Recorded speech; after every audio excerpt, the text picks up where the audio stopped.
1845. This was not a country at war. No foreign army marched across its fields.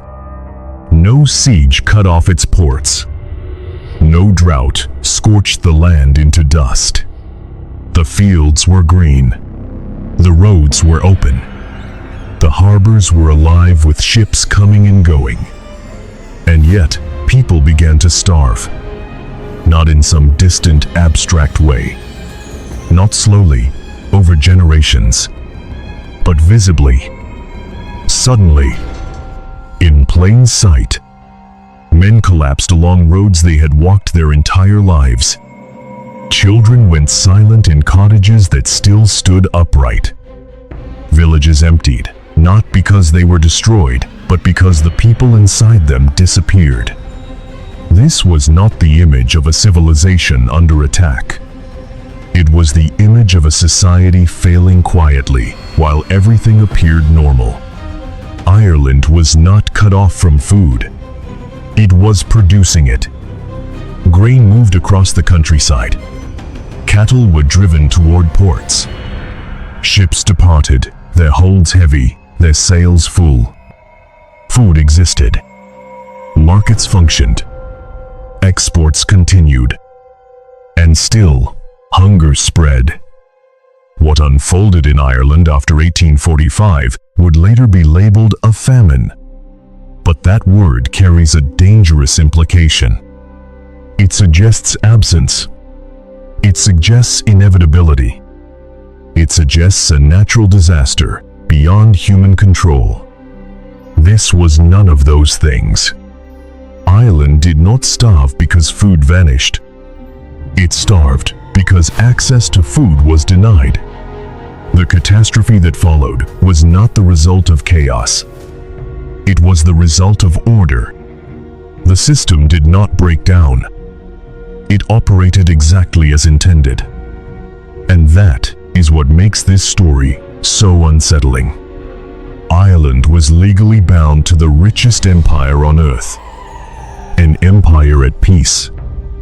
An empire with global trade routes, military power, and administrative reach.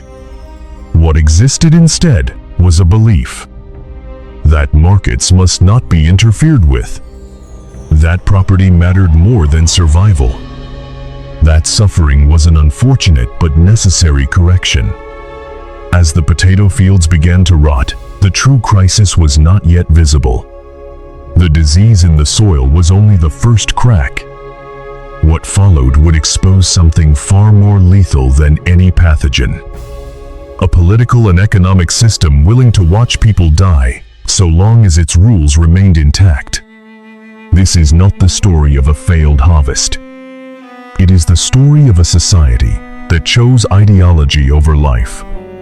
And once that choice was made, hunger was only the beginning. Before the catastrophe, Ireland appeared stable on the surface. Its population had grown rapidly, reaching more than 8.5 million people by the middle of the 19th century. Villages dotted the countryside. Families worked the land as they had for generations.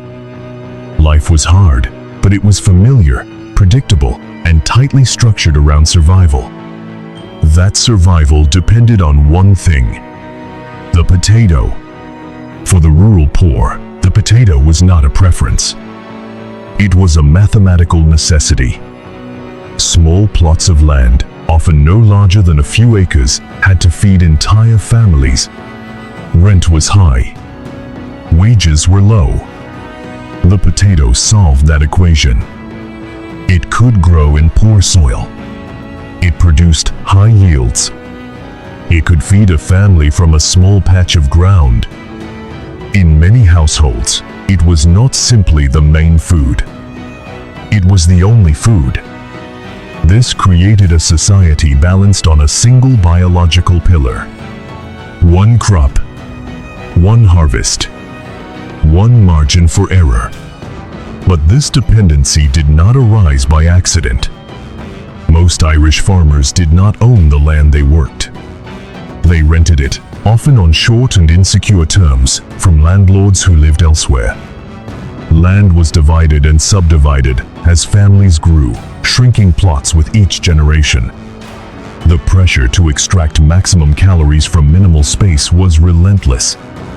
Diversification was a luxury. Security was a fantasy. The system left no buffer. If the harvest succeeded, people survived.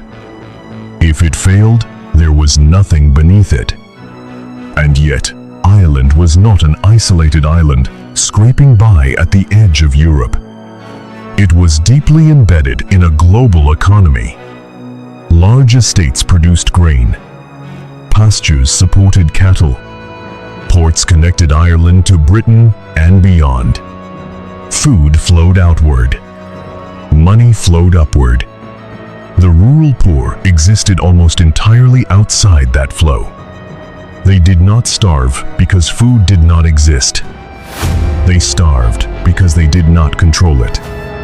When the first signs of blight appeared in 1845, the initial reaction was not panic. There had been bad harvests before. The assumption was that this would be temporary, manageable.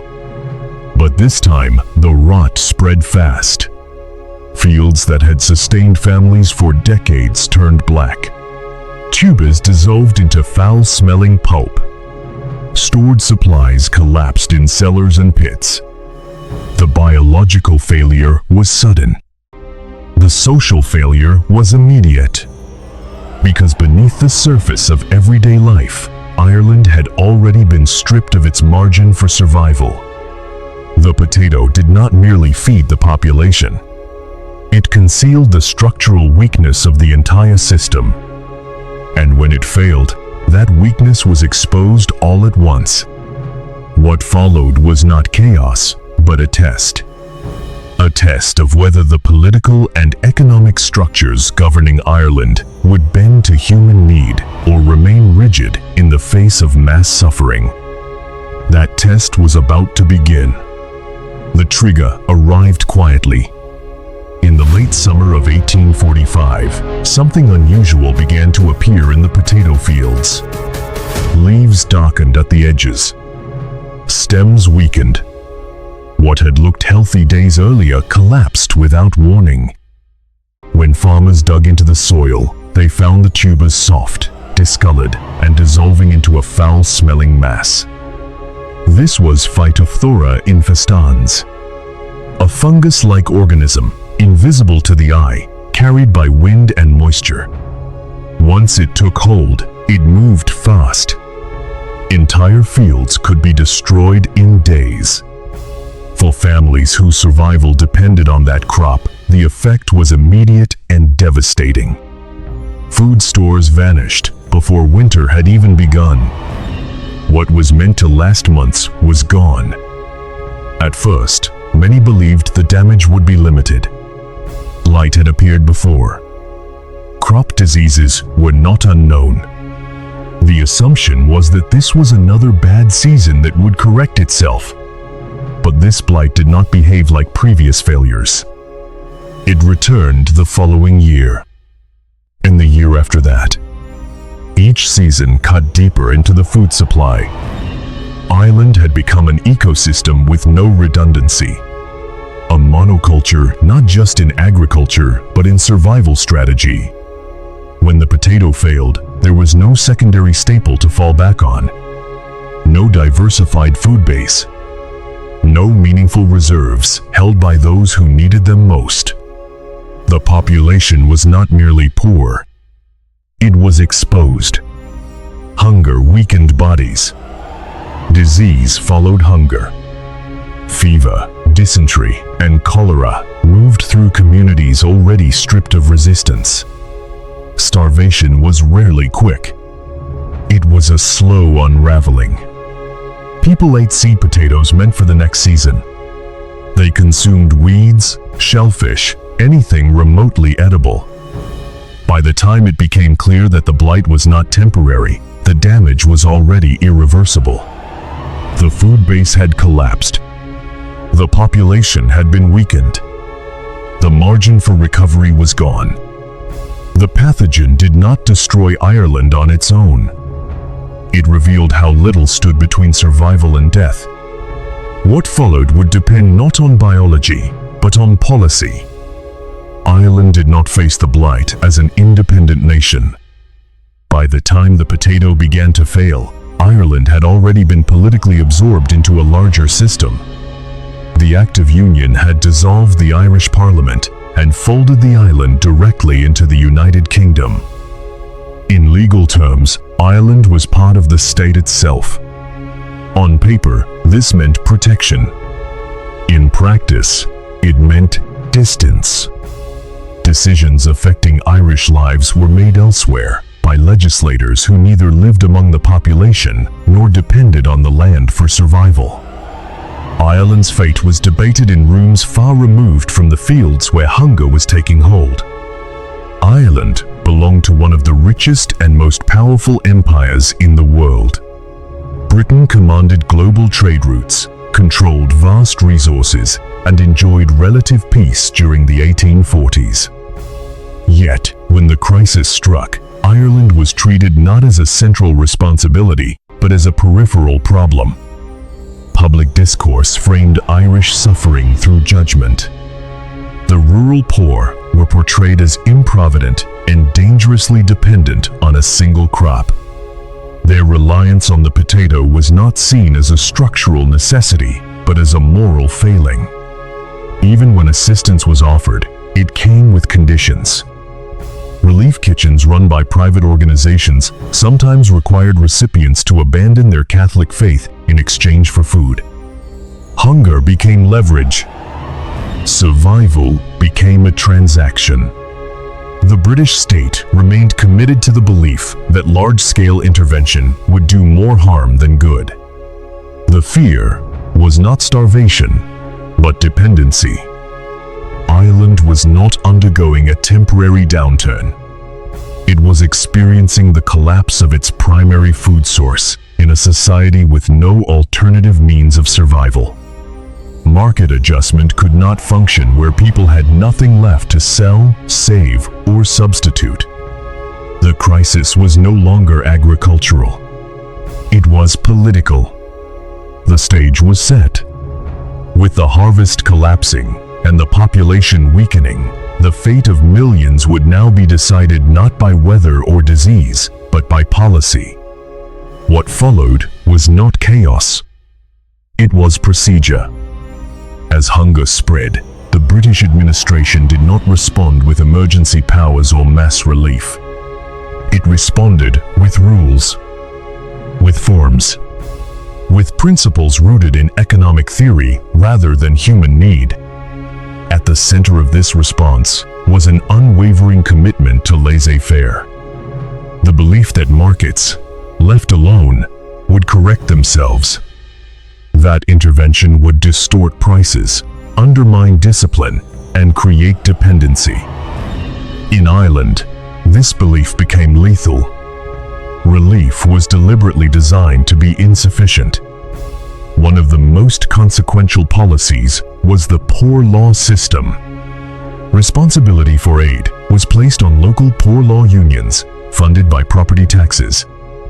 In theory, this decentralized relief. In practice, it guaranteed collapse. The areas most affected by hunger were the least able to raise funds.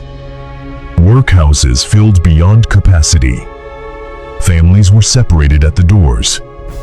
Conditions were intentionally harsh, meant to deter all but the desperate. Those who entered often did not leave. Then came the Gregory Clause. This policy barred anyone holding more than a minimal amount of land from receiving relief.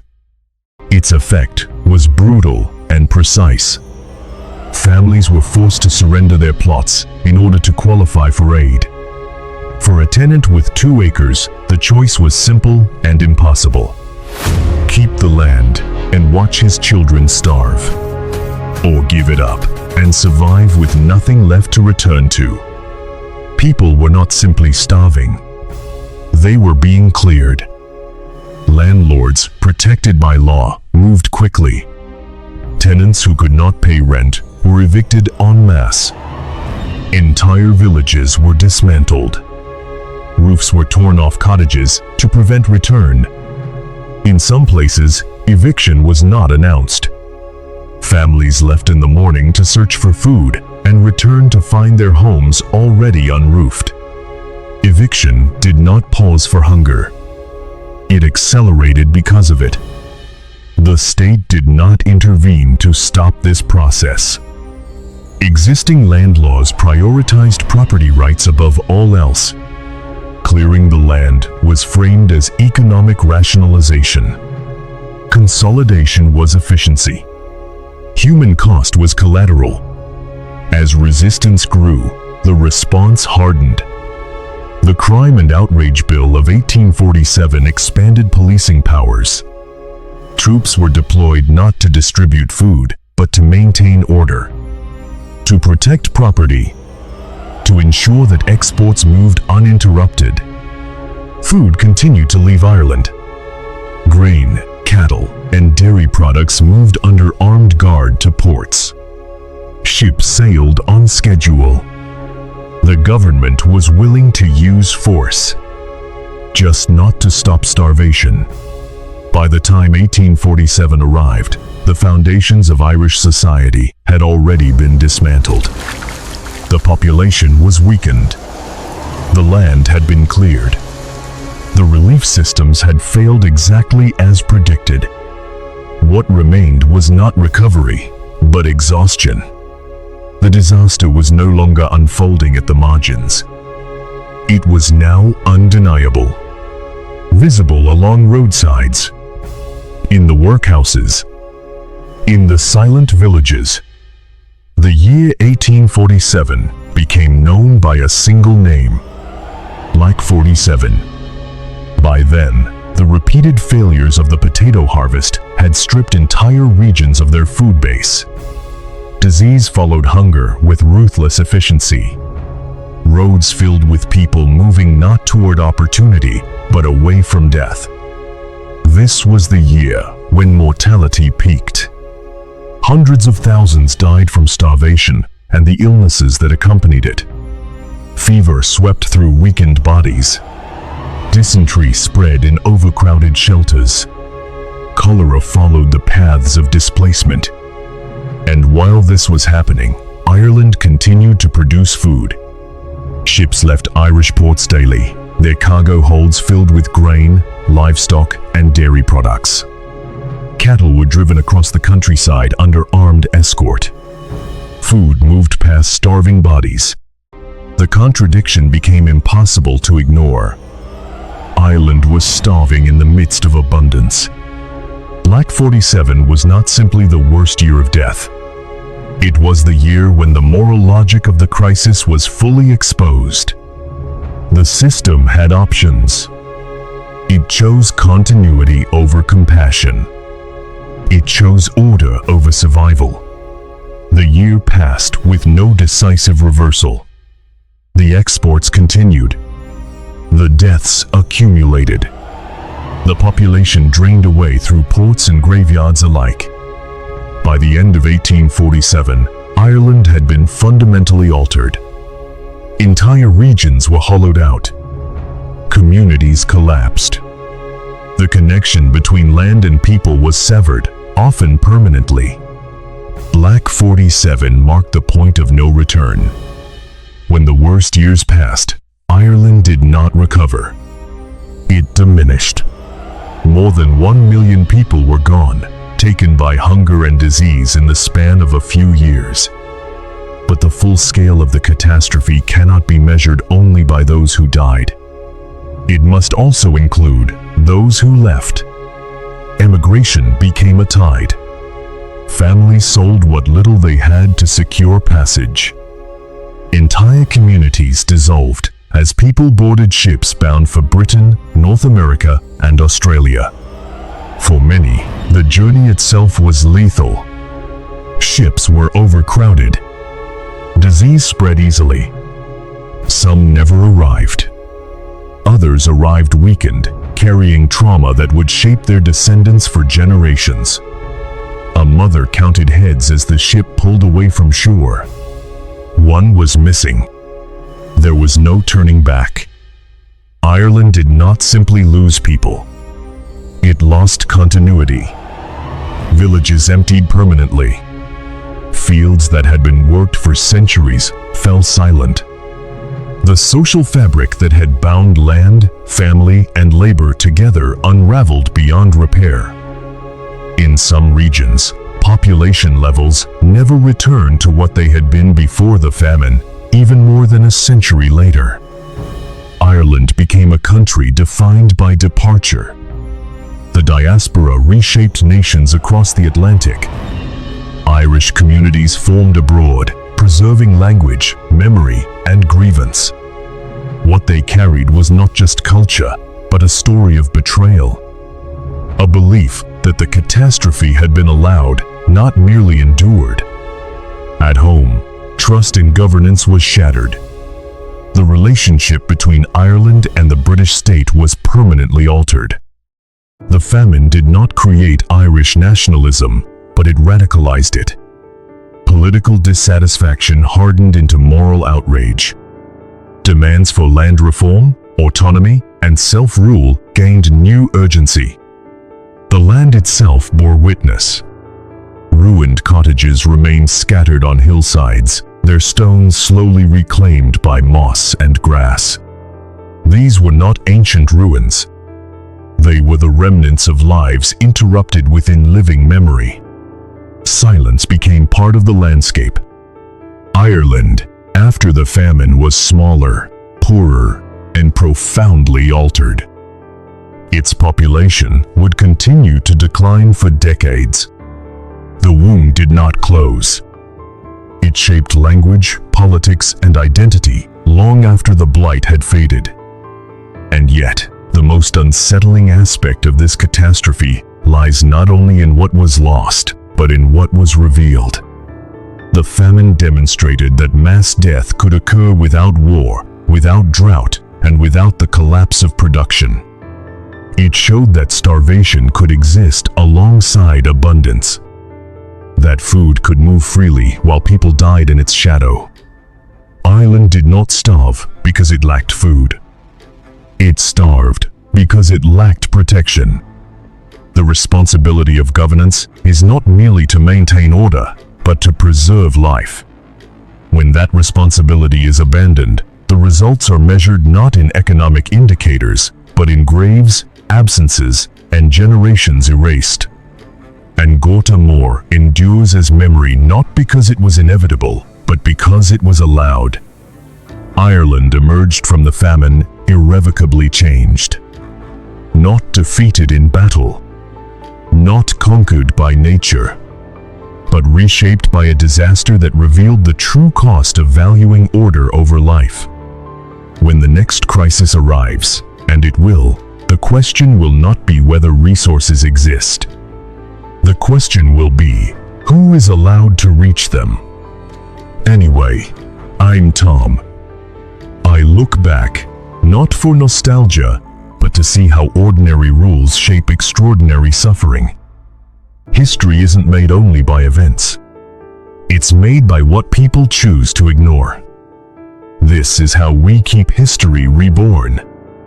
The pattern continued. A day in Ireland, 1846. The year hope still existed.